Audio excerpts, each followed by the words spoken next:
Hi everyone, today I'm going to talk about boundaries. So I thought I would have a bit of a chat about different types of boundaries today and why they might be like healthy and necessary. So first off, I want to say often boundaries are healthy and necessary, especially when it comes to maintaining like healthy, happy relationships. Boundaries don't have to mean that you don't like that person or they're completely toxic. Like obviously that can be the case, and for some family members who you still want to be in touch with or still want some relationship with, boundaries are absolutely necessary in that case. But when it comes to like people you love to spend time with, but people are people, humans are humans, we make mistakes, we clash, we argue, and boundaries are a really healthy way to, you know, make sure everyone's still getting along and still respecting each other and giving each other space. I also want to say that boundaries can be self-care. Just as I talk about making time for yourself, and self-care can be going to the gym or eating a good meal, staying hydrated, getting enough sleep.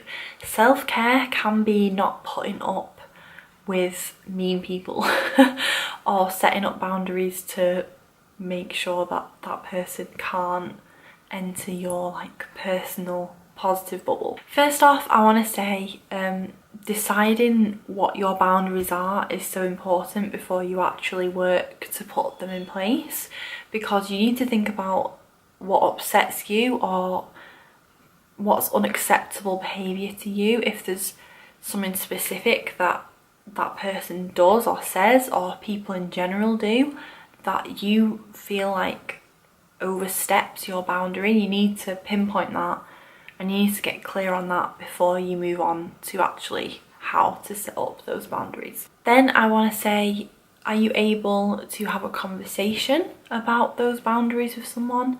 If you feel like you really trust that person and you feel able to have a calm, you know, adult conversation with them about it and reach a mutual understanding and agreement, then I would absolutely recommend you do that, because communication is always good.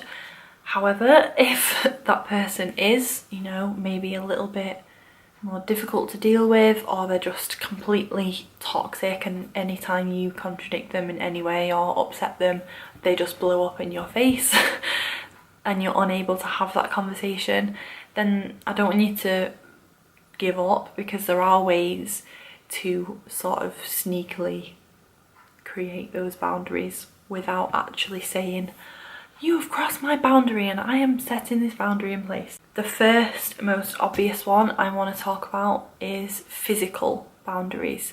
This could be spending a certain amount of time alone. If your boundary is with someone who you spend a lot of time with or you live with them, it could be not seeing that person as much. If you don't get on with them or you have a difficult relationship, it could be only seeing them in a certain environment with another particular person who might be there as like a buffer or just as like support for you. It could be only seeing them at times where it's really important to see them, like specific holidays or times of the year. It could be if that person's, you know, really close to you but you have a difficult relationship, it could be talking on the phone with them, or maybe seeing them in a neutral place, like going out for lunch rather than inviting them to your home. There are so many different ways that you can still have a relationship with someone and see them, but it doesn't have to be in the same way that it always has been. And the other less obvious one when it comes to boundaries is emotional boundaries, and this is great for someone who might be struggling to set physical boundaries, or someone who it's almost impossible to set that physical boundary, because if you're younger and you aren't in control of like which family members you see, for example, or if you rely on that person in some way, like physically, financially. There's just so many different factors that come into relationships that it isn't always a simple case of completely cut that person out of your life or hardly ever see them. So emotional boundaries are really good and can be really healthy for you if you're someone who might not have that option or might not be ready to take that step. I'm not saying that you shouldn't take that step further down the line, especially if that person is very toxic, but emotional boundaries can be a good place to start. Some examples could be not engaging in certain topics of conversation with that person, or directing the conversation in another direction when that person brings that thing up.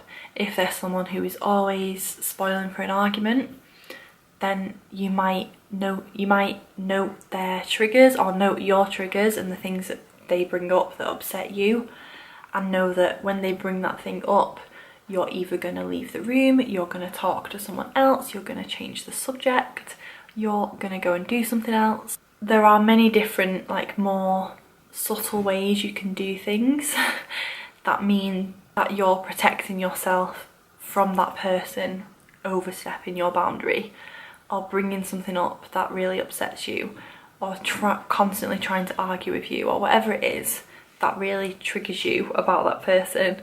Emotional boundaries are really good to sort of put up a wall in a way to protect yourself. I always feel like emotional boundaries can start on your own when you're not actually with that person, because you can strengthen yourself and build that protection through things like meditation, journaling, working with a coach, even a therapist if it's a really deep-seated issue, talking it out with a close friend who you trust, just really working through that thing, like why it gets to you so much, why it upsets you, why it's important to you that you do something about it, and then working through it, working to hopefully try and let it go a little bit, or at least give yourself a bit of rest from allowing that person to get on top of you so much, and strengthening yourself mentally, emotionally, physically, so that when you enter that conversation, when you enter that environment,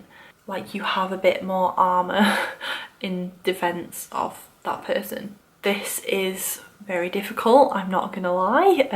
It can take a long time, and it can take a lot of personal development and just inner work. Learning and knowing that you are in control of your own energy and your own state, and you can build yourself up over time so that you are so strong in your own positive state that you don't allow that person to ruin your day.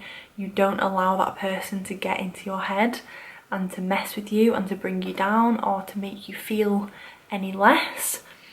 And it's hard, and it's practice, and just take it one step at a time. So keep going, don't give up, be kind to yourself, get some support, talk to someone.